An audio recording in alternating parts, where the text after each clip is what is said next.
अपने पसंदीदा YouTube channel Hindu धर्म ब्रह्मांडपदी श्री को सब्सक्राइब करें, वीडियो को लाइक और शेयर करें और हमारे नए नए वीडियो की सूचनाएं प्राप्त करने के लिए बेल आइकन का बटन दबाना न भूलें।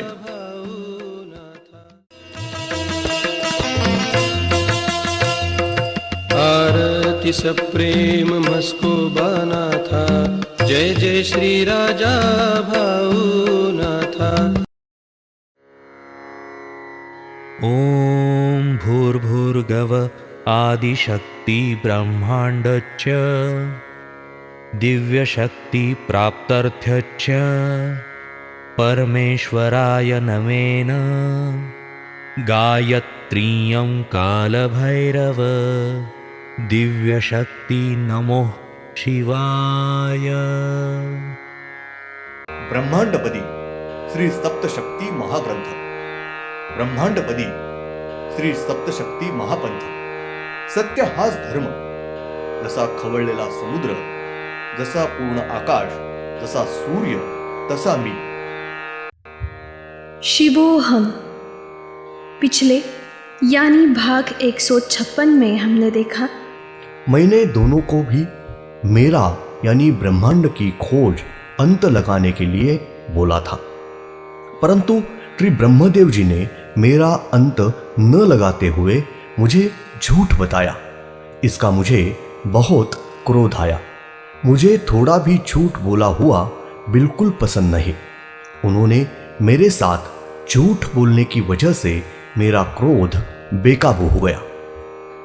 अब भाग 157। और मैंने उनका 5वां शिरकमल मेरे बाएं हाथ की छोटी उंगली से उड़ाया है। मैंने उनको झूठ बोलने का योग्य शासन किया है। उसके लिए आपने मुझे कौन सी भी शिक्षा दी तो भी मैं आनंद से भुगतने के लिए तैयार हूँ। ऐसा श्री काल भैरवनाथ श्री शिवशंकर इनको बोले। ये सब घटते वक्त सब दैव देवते वहाँ जमा हो गए थे। उन्होंने अपने आँखों से ये सब देखने की वजह से वो श्री काल भैरवनाथ इनके सामने डर से कांपते हुए खड़े थे। सब देव देवता ये बहुत डर के उनको डर लग रहा था। श्री ब्रह्मदेव इनका शरीर जमीन पर जोर जोर से कांप रहा था। उस वजह से जोर जोर से कांप रही थी। उस वजह से पृथ्वी जोर जोर से कांप रही थी। उस समय श्री शिवशंकर इन्होंने जोर जोर से अपना डमरू बजाया और त्रिशूल पूर्व दिशा की ओर यानी कि शिर उड़ा है उस दिशा में फेंका। उस त्रिशूल पर बैठकर श्री ब्रह्मदेव इनका सर उस जगह आया। तब श्री शिवशंकर इन्होंने अपनी तीसरी आँख में से एक दिव्य ज्योति निर्माण की और उस ज्योति में से एक बालक निर्माण हुआ। उस बालक के शरीर पर अपने खुद का और श्री विष्णु इनके सर की प्रतिकृति अवतार निर्माण करके और श्री ब्रह्मदेव इनके उड़े हुए शिर ऐसे तीनों और श्री ब्रह्मदेव इनका उड़ा हुआ शिर ऐसे तीनों श्री सर एक साथ करके उस बालक के शरीर पर बैठाएं और वहाँ ही यानी श्री कैलाश पर्वत के ऊपर दिव्य तेजस्वी ऐसे श्री दत्त महाराज इनका बाल रूप में अवतार निर्माण हुआ। और उस बालक को श्री शिवशंकर इन्होंने आशीर्वाद दिया और श्री ब्रह्मदेव इनके शरीर पर श्री शिवशंकर इन्होंने अपने कमंडलों में होने वाला पवित्र जल गंगा छिड़क कर उनको सजीव जिंदा किया। उस समय सब देव देवता इन्होंने सब पर पुष्प वृष्टि की है। श्री शिवशंकर इन्होंने श्री ब्रह्मदेव और श्री विष्णुदेव इन दोनों को श्री भैरव यानी श्री काल भैरवनाथ इनकी ब्रह्मांड की खोज अंत न लगाने के कारण माफी क्षमा मांगकर आशीर्वाद लेने को कहा। तब उन दोनों ने श्री काल भैरवनाथ इनकी माफ़ी मांगी और आशीर्वाद लिया। उस समय श्री शिवशंकर इन्होंने दोनों को भी ऐसा बताया, आज से हम तीनों ही एक हो गए हैं, श्री ब्रह्मदेव, श्री विष्णु और श्री महेश देव। आप दोनों ने भी अभी से गर्व अहंकार छोड़ दे और सबका कर्ता कर्विता मैं हूँ ये ध्यान में रखे। ऐसे बताकर दोनों को भी श्री शिवशंकर इन्होंने आशीर्वाद दिया। तब से दोनों ने भी गर्व और अहंकार छोड़ दिया और तब से वो दोनों भी श्री शिवशंकर इनकी आज्ञा में रहकर कार्य करते रहे हैं। उस समय श्री नारद मुनि वहाँ प्रकट हुए और उन्होंने ऐसा बताया कि श्री ब्रह्मदेव, श्री विष्णुदेव और श्री शिवशंकर यानी श्री महेश देव ये तीनों भी एक साथ आए और सकल सृष्टि का कारोबार ये एक साथ मिलकर देखे, इसलिए मैंने ही इन दोनों के बीच झगड़े लगाए थे।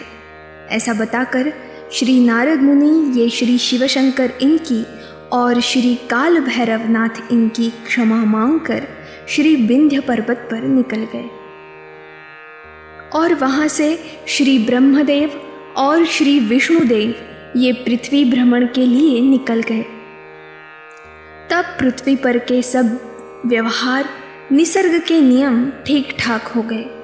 श्री शिवशंकर ये श्री काल भैरवनाथ इनको बोले, आपने ब्रह्म हत्या की है, तब आपको दंड प्रायश्चित मिलना ही चाहिए। उसके अलावा ब्रह्म हत्या का ये पाप नहीं धुल सकता।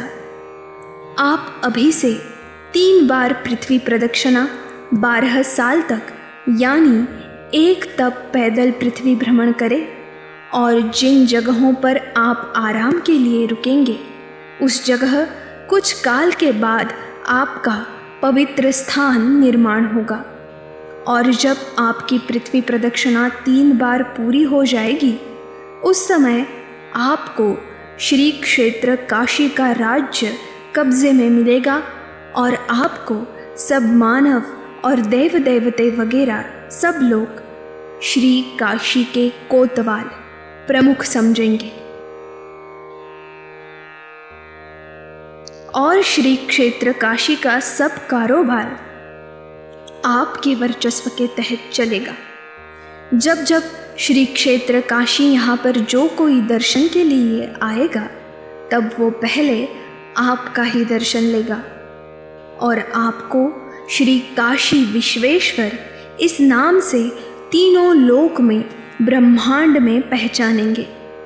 जो कोई आपका दर्शन न लेते हुए वापस आएगा श्री क्षेत्र काशी को आने का पुण्य नहीं मिलेगा और जो कोई आपका दर्शन लेगा उसके सब पाप नष्ट हो जाएंगे और उसको स्वर्ग प्राप्ति भी मिलेगी। ऐसा बताने के बाद श्री काल भैरवनाथ इन्होंने श्री शिवशंकर इनका आशीर्वाद लेकर अकेले ही पृथ्वी प्रदक्षिणा करने के लिए पैदल निकल पड़े। श्री काल भैरवनाथ ये अकेले ही 3 बार पैदल पृथ्वी प्रदक्षिणा करके जब वो श्री काशी नगरी यहाँ पहुँचे उस समय श्री क्षेत्र काशी नगरी के सीमा पर ब्रह्म हत्या का जो पाप लगा था वो पाप नष्ट हो गया और उन्होंने श्री क्षेत्र काशी नगरी में प्रवेश किया। श्री काशी नगरी में श्री काल भैरवनाथ जी ने 4,500 साल राज्य कोतवाली की है और जब 4,500 साल पूरे हो रहे हैं तब श्री शिवशंकर, श्री पार्वती देवी, श्री ब्रह्मदेव, श्री विष्णुदेव, श्री काल भैरवनाथ और श्री नारद मुनि ये सब लोग इकट्ठा हुए और उन सब की सभा बैठक बहुत दिनों तक चलती रही थी। उन सबके एक साथ विचार विनिमय से ऐसा निश्चित हुआ कि ब्रह्मांड में के मानवों के कल्याण के लिए और रक्षण के लिए हमने कौन कौन से नाम से अवतार लेने हैं और जगत कल्याण के लिए श्री क्षेत्र काशी नगरी में एक साथ निकलना है, ऐसा निश्चित हुआ। और उसके अनुसार श्री शिवशंकर इन्होंने श्री मच्छिंद्रनाथ, श्री विष्णुदेव इन्होंने श्री गोरक्षनाथ, श्री ब्रह्मदेव इन्होंने श्री चौरंगीनाथ और श्री काल भैरवनाथ इन्होंने कुल 12 अवतार लेने का निश्चित हुआ। धन्यवाद। अगले यानी भाग 158 में हम देखेंगे और श्री पार्वती देवी इन्होंने श्री काल भैरवनाथ इनके साथ श्री वज्रेश्वरी देवी इनका अवतार लेने का निश्चित हुआ और सबने एक साथ श्री क्षेत्र काशी नगरी में से जगत कल्याण के लिए निकलना है, ये तय हुआ। उस अनुसार श्री काल भैरवनाथ इन्होंने अपनी आँखों में से कुल 12 अवतार ये एक ही समय को लिए हैं। श्री काल भैरवनाथ इन्होंने अपने दाईं आँख में से, बीच की आँख में से और बाईं आँख में से नीचे की तरह भी अवतार यानी उनके आँख में से दिव्य तेजस्वी ज्योतियाँ निकली और उन ज्योतियों ने अलग अलग नाम से अवतार लिए हैं। ओम श्रीनाथ मस्कोबानाथ श्री राजा भावनाथ प्रत्यक्ष ये